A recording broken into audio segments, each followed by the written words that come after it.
Hello everyone. My name is Hunter, and this is a review of The Mandalorian, Chapter 18. Now we start this episode going back to Tatooine and seeing our favorite, one of our favorite characters at least, Pelimoto.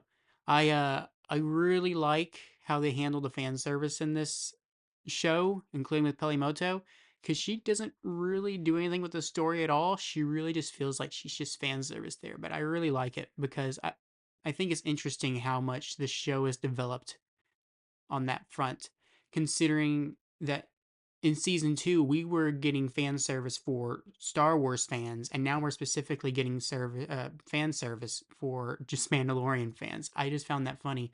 But yeah, we see her and she's as funny as ever, scamming people as always, and then Mandalorian uh, grabs one of her droids, and then we head to the mines of Mandalore. So this episode mostly takes place in the mines of Mandalore. They actually get there in the second episode, and this episode moves the plot along much more than the first episode did. The first episode, I can't blame it. It was trying to get things established. This episode is really moving the plot forward. The Mandalorian and Grogu go into the mines and they see a bunch of these creatures, which again, I love practical effects, and these are all like costumed people and puppets, and I just think it looks great. I love it. I don't like CGI as much as I like practical. So I really love the look of these monsters and stuff. And they got some weird looks, but none of them are as weird as the big boss himself, which doesn't look practical. It looks CGI. But the design is so interesting that I really don't care. I'm fine with it being CGI because to like the boss, I guess, of the Mines of Mandalore looks so creative. I don't know if we've ever seen him in Star Wars before. We probably have. Star Wars is huge.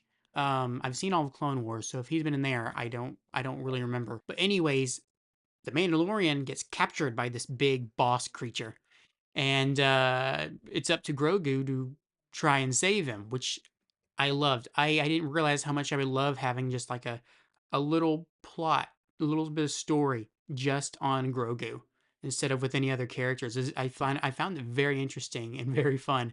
Uh, and so he goes and gets Bo Katan, and then he comes back with her, and Bo Katan just completely annihilates the boss. And then the Mandalorian is still set on getting to the mines of Mandalore, even though he's just been captured and he was almost killed.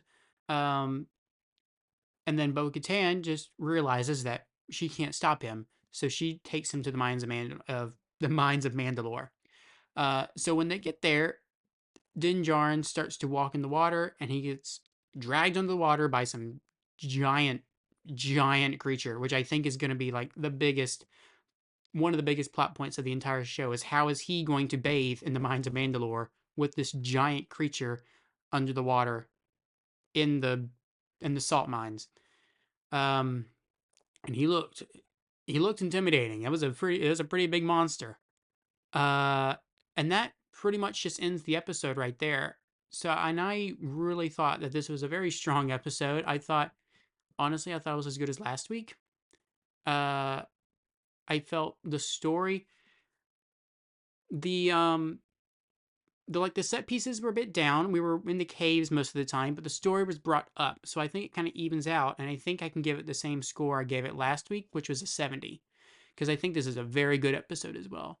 And I do think I'm only giving a 70 because I think there's a lot more room for improvement.